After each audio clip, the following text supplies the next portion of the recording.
தூத்துக்குடி பண்டுக்கரை பகுதியை சேர்ந்த பார்வை மாற்றுத்திறனாளி அருண்ராஜை அடித்து கொலை செய்த கஞ்சா கும்பலை போலீசார் தேடும் பணியில் ஈடுபட்டு வருகின்றனர்.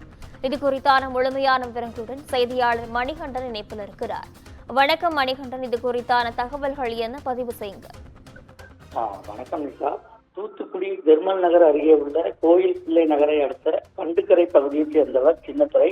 இவருக்கு ஆண் பெண் என 6 பிள்ளைகள் இருக்கும் நிலையில் அருள்ராஜ் என்பவர் 5வது நபராக இருந்து வந்துள்ளார்.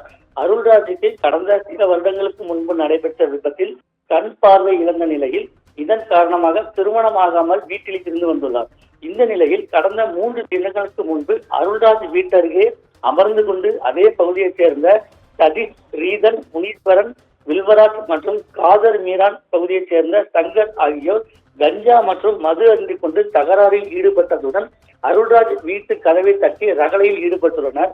இதைத் தொடர்ந்து கஞ்சா கும்பலை சேர்ந்தவர்களை அருள்ராஜ் மற்றும் அவரது சகோதரி மாரியம்மாள் ஆகியோர் தட்டி கேட்டதாக கூறப்படுகிறது. இந்த ஆத்திரத்தில் கஞ்சா கும்பலான சதீஷ், ரீதன், முனீஸ்வரன், வில்வராஜ் மற்றும் சங்கர் ஆகியோர் அன்று இரவே வீட்டில் இருந்த அருள்ராஜை குண்டு கட்டாக தூக்கி கொண்டு பண்டுக்கரை பகுதிக்கு கொண்டு சென்று அருள்ராஜை அடித்து கொலை செய்ததுடன் உடலை அங்கு குழி தோண்டி புதைத்துள்ளனர்.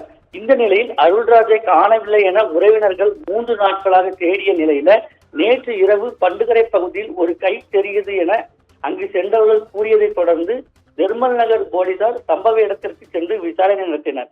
பின்னர் இன்று காலை அருள்ராஜின் உடலை வருவாய்த்துறை அதிகாரிகள் முன்னிலையில் எடுத்து பிரேத பரிசோதனைக்காக தூத்துக்குடி அரசு மருத்துவக் கல்லூரி மருத்துவமனைக்கு கொண்டு சென்றனர்.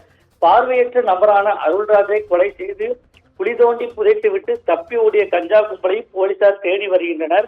தூத்துக்குடியில் நாளுக்கு நாள் மது, கஞ்சா போதையில் பல்வேறு குற்ற சம்பவங்கள் நடைபெற்றுதான் வருகிறது.